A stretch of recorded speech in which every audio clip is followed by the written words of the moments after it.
না খাওয়ানে না খাওয়ানে নির্যাতনে আমার ভাই মারা গেছে।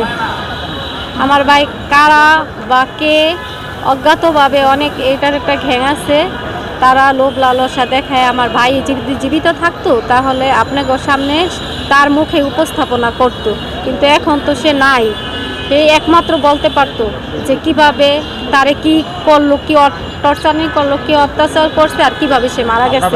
কোন দেশে পাঠিয়েছিলেন আপনারা? আমরা আমাদের বলছে যে স্পেনের কথা বইলা সে মরক্কো গেছে, এটাই জানি। এই আসামিকে আপনারা চিনতেন পূর্বে থেকে?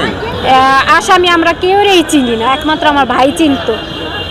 ওনার সাথে আপনার ভাই যোগাযোগ করছে? হ্যাঁ হ্যাঁ, আমার ভাই যোগাযোগ করছে। কত টাকা দিচ্ছেন প্রথম আপনারা? প্রথম 17 লক্ষ টাকা দিছি, তারপর আবার 2 লাখ টাকা দিছি।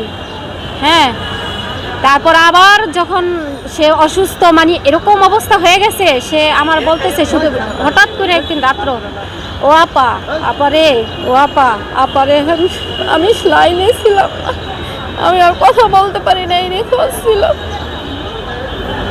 এই তার লাস্ট কথা শুনছি, আর কোনো কথা শুনি নেই। কতদিন বন্দি ছিল আপনার ভাই? কতদিন বন্দি ছিল? 1.5 বছর। জি বন্দি থাকা অবস্থায় মারা জি। গেছে। কিভাবে খবর পেলেন?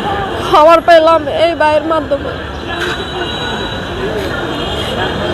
তাদের কি ঠিকমতো খাবার টাবার দিয়েছো? না, না খাবার দেওয়ার কারণেই দিছে কোনো রকম, তারপরে না খাওয়ার কারণেই সে মারা গেছে।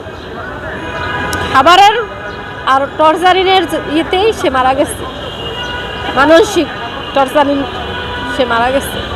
মৃত্যু কতদিন পর আপনারা খবর পাইছেন?